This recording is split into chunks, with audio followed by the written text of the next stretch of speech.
मी दीपिका तुमचं स्वागत करते मराठी चस्कावर। स्टार प्रवाहाची महावटपौर्णिमा साजरी होते आणि त्याच निमित्ताने नायक नायिका माझ्या सोबत आहेत आणि खूप सुंदर आणि छान दिसतायत। कसे आहात तुम्ही? खरं तर खूप छान दिसताय आणि अगदी सगळ्याच सिरियल एकत्र आलेल्या आहेत, सगळ्या मालिका एकत्र आल्या आहेत। ही भावना कशी होती जेव्हा सुरुवातीला तुम्हाला कळलं की आपण सगळेच एकत्र एकंदरीत शूट लागतंय?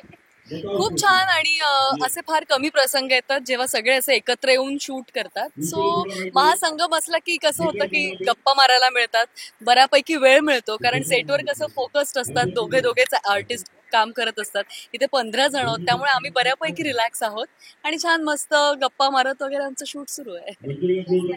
विवेक तू काय सांगशील जेव्हा कळलं की मॅम आहेत आता सोबत, पुन्हा एकदा भेट होतीये, काय कशी भावना होती? नाही खूपच छान होते. जसं आता मृणाल म्हणाली ना की बेसिकली आपण आपल्या सेटवर रोजच जातो, रोज तेच चेहरे आपल्याला दिसत असतात, सो त्याच गप्पा होत असतात वगैरे. पण इथे आल्यानंतर आपण बाकी पण आपल्या चॅनलवरती इतके लोक आहेत, इतके हिरो हिरोईन्स आहेत, इतके आर्टिस्ट आहेत, त्यांना भेटणं होतं, त्यांच्याशी गप्पा मारणं होतं आणि त्याहीपेक्षा महत्वाचं ताई होत्या. 2 वर्ष आम्ही सलग काम केलंय आणि त्यामुळे तो एक ना खूप कमालीचा बॉन्ड क्रिएट झालाय आणि पुन्हा त्या सगळ्या आठवणी, मग नवीन गप्पा. सो असं ना कुठेतरी जुने गॉसिप्स, नवीन सुरू असलेले गॉसिप्स, असं बरंच काही सुरू असतं. सो मजा येते खूप. मॅम काय सांगाल, काही ह्यांना पार्टी वगैरे सांगितले का आणि मागितले आता? कारण हे असतंच. अगं काही नाही, इतकं मस्त कुठला तरी घरातला लग्न समारंभ चाललाय असं वाटतंय. आम्ही तयार पण सगळे तसेच आहोत, नाही तरी चाललेले. आणि नाहीतर तुला सांगू, आम्ही एकटे असतो तो खूप कंटाळलो असतो. एवढा हा सगळा उकाडा आणि ह्या सगळ्या त्या साड्या आणि हैराण झालो असतो. पण ना तो सगळा थकवा आणि तो सगळा त्रास जाणवतच नाहीये कारण आम्ही सगळे इतके एकमेकांची गप्पा मारण्यात रमून गेलोय ना की अदरवाईज मग आपण फक्त कधीतरी त्यांचे सीन्स बघितलेले असतात, एकमेकांचे एपिसोड्स बघितलेले असतात, पण समोरासमोर अशी भेट होत नाही. आणि पण इव्हेंटला पण ना सगळे कुठे कुठे बसलेले असतात, इव्हेंटला जरी एकत्र असलो तरी. इथे कसं शूटिंग करतो त्यामुळे आम्ही चक्क सगळे असे मस्त बघ कसे गप्पा मारत बसलोय असं बसलोय. आणि विवेक तर काय, विवेक आणि मी आमचे सतत सीन्स असायचे ह्याचे आणि माझे, त्यामुळे आम्ही सतत एकत्र असायचो, मी, विवेक आणि तन्वी. तर आम्ही 2 वर्ष खूप मजा केली होती. म्हणजे हा खूप मेहनत घ्यायचा पण तो. मला हे बनवून द्या आणि काय काय काय काय त्यांनी मला नवीन रेसिपी शोधायला लावल्या. हे करता येईल का आपल्याला असं. खूप मजा केली पण आम्ही सगळ्यांनी आणि एन्जॉय करतोय. म्हणजे अदरवाईज हे शूटिंग खूप डिफिकल्ट गेलं असतं असं मला वाटतं. ते तसं वाटत नाहीये because we all are together. मला सत्य तुला विचारायला आवडेल की तुझी पार्टनर गेली कुठे? पार्टनर आहे माझी, पण ती कदाचित क्लोज मध्ये किंवा शूटिंग मध्ये कुठेतरी व्यस्त असेल. ती नसली म्हणून काय, पण बाकीचे इतर सर्व कलाकार आहेत, त्यांच्यासोबत गप्पा चालू आहेत, आमची मजा मस्ती चालू आहे. आणि महावटपौर्णिमेच्या निमित्ताने म्हणजे मी नवीनच आहे तसं या संपूर्ण फील्डमध्ये.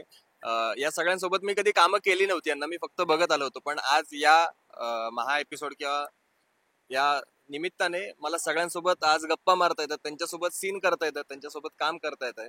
त्यामुळे खरंच चांगली गोष्ट आहे माझ्यासाठी आणि त्याचाच आनंद जास्त आहे मला.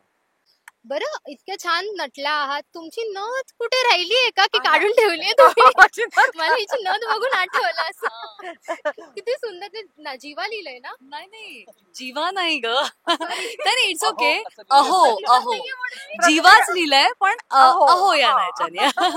तेच त्या वटपौर्णिमेच्या निमित्ताने खास नथ प्रवाहानं ती सगळ्या महानायकांसाठी केली आहे, अहो लिहून. अशी छान आहे. माझ्यासाठी पहिली वेळ खरं, स्टार प्रवाहावर ही माझी पहिलीच सिरियल आहे. सो दरवेळी ते असं काहीतरी घडत असतं, सो मी खूप एक्सायटेड होते. छान आहे. आणि प्रवाहाने गिफ्ट केली आहे तुम्हाला ना? ते मला माहित नाही. हो का? असं असेल तर बेस्ट. अशी ती मस्त आहे अहोची नथ. आणि आम्ही सगळे आणि नथ अशी घेऊन आमचे सगळ्यांचे मिरवतो आणि व्हिडिओज पण चालेत. मी जरा थोडा वेळ काढून ठेवलाय, म्हणजे नाकापेक्षा जड नाही झाली आहे तरी काढून ठेवली.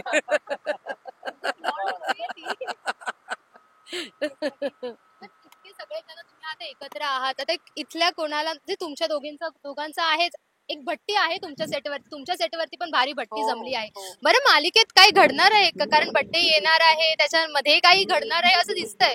पण त्यात नंदिनीने काय ठरवलेलं आहे? हे बघ, काही ना काही तर घडणारच आहे. आणि हो, ते तर ते कळतंय सिरियल मध्ये की आता मी काहीतरी प्लॅन करते, बर्थडे प्लॅन करते. पण ते तेवढंच नाहीये, बऱ्याच गोष्टी घडणार आहेत. सो मला वाटतं की मालिका बघायला लोकांना मजा येईल, पुढच्या काही एपिसोड मध्ये मजा येईल. बरं आणि तुमच्या बिझनेस बद्दल पुढे काय घडणार आहे? आणि मग त्यात सगळ्यांचा सहभाग म्हणजे खरं तर तुमच्या नवऱ्यांचा सहभाग कसा होणार? खरं ज्यांचा सहभाग हवा ते सध्या रागावलेले आहेत माझ्यावरती, त्याच्यामुळे नवरा रुसलेला आहे, त्याच्यामुळे त्यांचा सहभाग काही मला मिळणार नाहीये. पण आहे, माझा मोठा मुलगा आहे, माझी धाकटी सून आहे, त्या दोघांचा सहभाग आहे. आणखीन त्यामुळे काहीतरी इंटरेस्टिंग गोष्टी होणार आहेत आमच्या मालिकेत सुद्धा आणि एंटरटेनिंग असणार आहे, एवढं मात्र नक्की. सध्या तू पण आता नुकताच जेलमधून सुटलाय. हो. तुझ्या पार्टनरने तुला सोडवलंय, पण आता त्याच्यानंतर काय घडणार आहे? तुला बिलकुल सुटका हवी आहे. हो, आता त्याचेच प्रयत्न चालू आहेत. म्हणजे मीरा जीवापार जाऊन सगळे प्रयत्न करते की माझा सत्या कसा निर्दोष आहे यातून. आणि म्हणजे मी पण किती आता साधा भोळा म्हणावा लागेल मला, की मी स्वतः जाऊन जेलमध्ये सरेंडर करतो, मग मी जाऊन अडकतो, नंतर मला कळतं की अरे आपल्याला कोणतरी फसवलंय. आणि मग नंतर मीरा ह्या सगळ्या गोष्टीची काय म्हणतात पूर्ण तपास सुरू करून त्यात मागे खरं काय आहे, कोणी केलंय हे, याचा सगळा आता शोध चालू आहे. आणि मग त्यासाठी मी तिला मदत करणार की नाही आपण असं करूया तसं करूया. सो असा पुढचा ड्रामा असेल. बरं तर हे असं सगळं घडतंय मालिकांमध्ये आणि त्याच निमित्ताने ही वटपौर्णिमा देखील बघायला मिळणार आहे. खरं तर तुम्हाला सगळ्यांचे शूट लागले आहेत आणि त्याच्यामुळे तर थांबावं लागतंय. थँक्यू सो मच तुम्हाला आणि खूप खूप शुभेच्छा तुम्हाला. Thank you so